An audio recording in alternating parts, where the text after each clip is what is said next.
Lassiter Factor.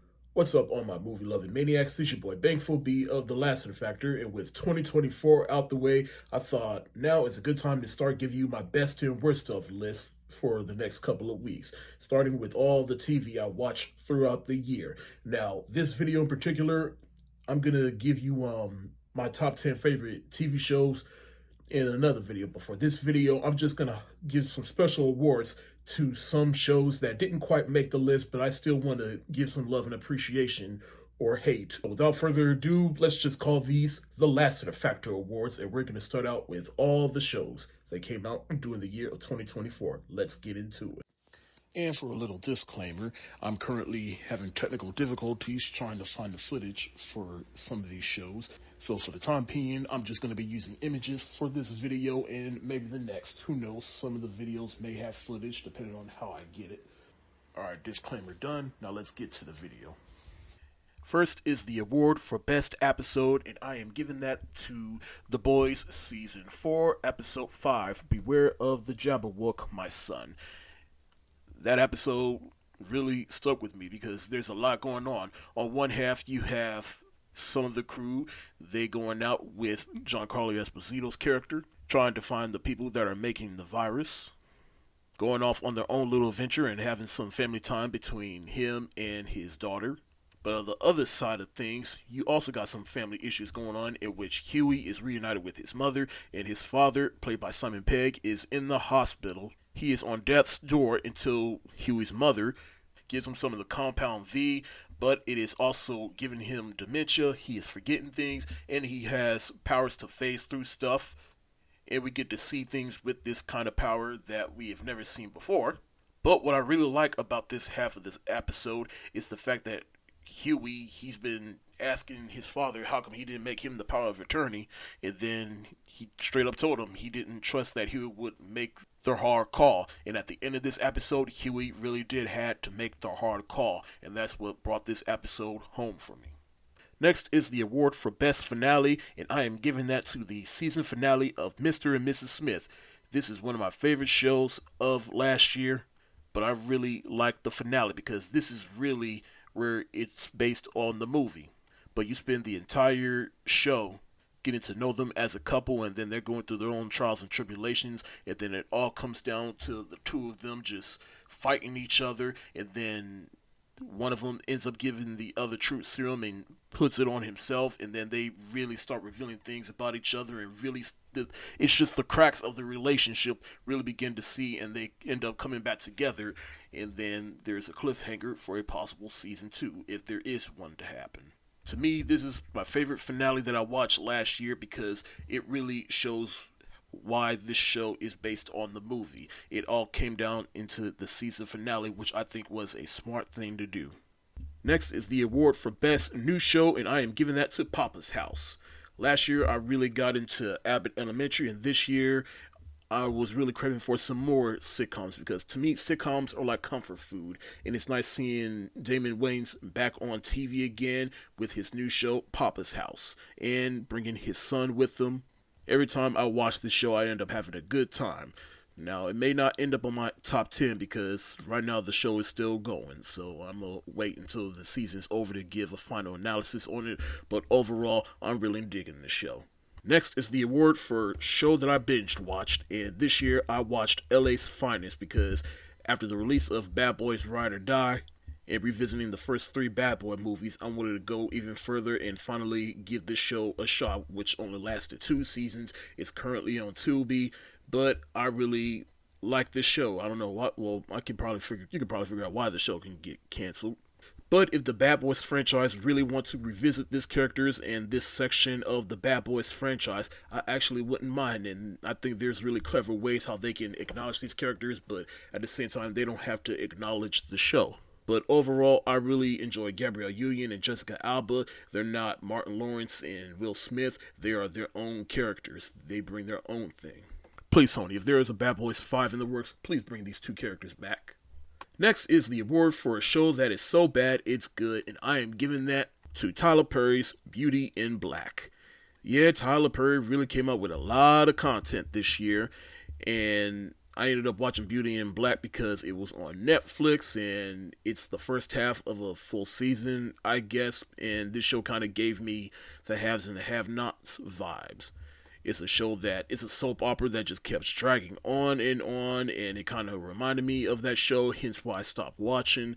But what also intrigued me about the show is some of the stars in this movie. And from episode 1 on forward, this show is just downright horribly hilarious. Hence why I'm giving this the so bad it's good. Like, I just can't explain how I am enjoying this show. It's just fun to watch and fun to get on Twitter, for, well, now known as X. Everybody's just talking about this show, and I enjoy watching what kind of mess Tyler Perry comes up with. Next is the award for Best Romantic Duo in a Show, and I am giving that to Janine and Gregory from Abbott Elementary. They really came together at the end of season 3, and right now we're currently seeing their relationship on Abbott Elementary season 4. I'm not including Abbott's season 4 in this coverage of Best and Worst of 2024. It's mainly season 3, but I will include some of what we've seen from season 4 because for a long time we just been waiting for these two to get together, and now they're finally getting together and they're just as cute as ever. And we also get to see them grow, evolve individually and together. Next is the award for Best Comic Book Show, and The Penguin easily gets this award. What can I say about this show that has not been said? This is one of the best shows of 2024. The way the show is structured, the way the show made us root for the Penguin, but then made us turn on him immediately during the second half and make us realize, oh, wait a minute, this is still a Batman villain. We should not be rooting for this guy. He really is a piece of shit, and made us root for Christina Miliotti's character, Sophia Falcone, and her tragic backstory. We were rooting for her too, even though she is a horrible person as well. This show is basically The Sopranos in the Batman universe, and it just works. Next is the award for Biggest Turnaround, and I'm going to give that to BMF. I liked the first season of BMF. The second season kind of took a bit of a turn, and then season 3 happened, and I think the themes of the show really came more clearer once we saw season 3. It's not just about Big Meech and his brother Terry, but it's also how the things that they do and their consequences are affecting the people around them and affecting the relationships around them. And the way this season ended, I can't wait to see what happens in season 4. Next is the award for Most Valuable Performance, and I'm going to give that to the show Griselda, Sofia Vergara, who played the title character. Not too big on the show, but I thought she did an excellent job bringing this character to life. She was basically acting her ass off in the show, and it's basically what kept the show afloat, at least in my eyes. And for the last award is the Most Disappointing Show, and I'm going to give that to Knuckles. The success of the Sonic movies cannot be ignored, especially after Sonic 3, which was recently released in theaters, and is just as good, if not better, than the first 2 films.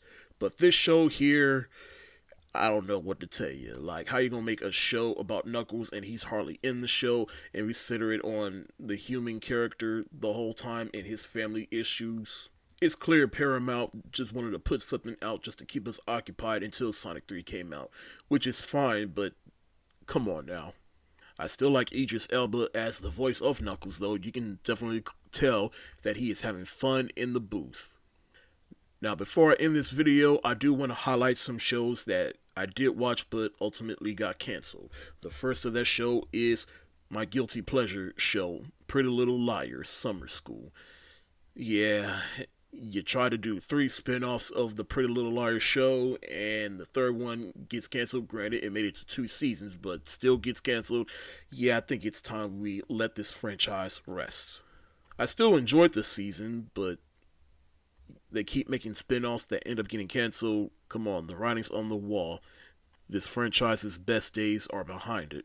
Speaking of franchise, the Chucky TV series got canceled after 3 seasons, and I really dug this show, but I guess they kind of figured out that, hey, what are we doing here? There's only so much we can do with this character, and we can keep bringing him back to life but so many times. I mean, who knows why this show got canceled, but hopefully they'll give us something to give us some finality with this character. But overall, this is probably one of those shows that I am a little sad to see go. Unprisoned, which got canceled after 2 seasons, which stars Kerry Washington and Delroy Lindo. I really dug this show. This show had a lot of things to say about generational trauma while also giving us some good laughs. I would have loved another season, but at the same time, I'm not too sad to see this go. And finally, for canceled shows, The Acolyte. Oh boy, what has not been said about the show, both good and bad, that has not been said. On one hand, I think the show did have some things going for it, but at the same time, the show has some things that wasn't going for it. And all the toxic hate aside, the show's just really not that good. I thought the show did have some potential and have something to say about the failures of the Jedi and how their failures would eventually lead to the downfall of the Jedi, which we would later see in the Star Wars movies. I thought the show did have some good action, and Homeboy from Squid Game was good in it. It's nice to see Carrie-Anne Moss in things like this again. But at this point, I really have Star Wars fatigue. It would just be nice if Disney would just pump the brakes on Star Wars content for a few years. To me, what made Star Wars so special is that we had time between trilogies, so that when a new trilogy was getting ready to come out, the hype was there and everybody was excited to see what would happen next. And Skeleton Crew aside, because it is a pretty decent show, but overall, I'm just tired of Star Wars at this point. And finally, I'm going to give a farewell to the show Good Trouble, which is a spinoff of The Fosters. And this show, it kind of was put on hold because of the strikes from last summer, 2023. But the season, they decided to wrap this show up with this season. And I gotta say, it was a bit bittersweet because basically the whole Foster's franchise has been going on at this point for 10 years. It started back in 2013, and here we are at the beginning of 2024. Well, it was at the beginning of 2024. We were saying goodbye to not only these characters from Good Trouble, but the 2 characters that were basically our guide into the Good Trouble, because they started out on the Fosters, and now here we are saying goodbye to them, and we got one last goodbye with the other members of their family. But Good Trouble and the Fosters, I salute y'all. Thanks for the memories. And thanks for good TV. That's it for the day. Thank y'all so much for watching. If you like this video, please give it a like button and share it. And tell me what you think in the comment section below. This is your boy, Thankful B of the Lassiter Factor. Stay safe, wash your hands, Happy New Year, and peace.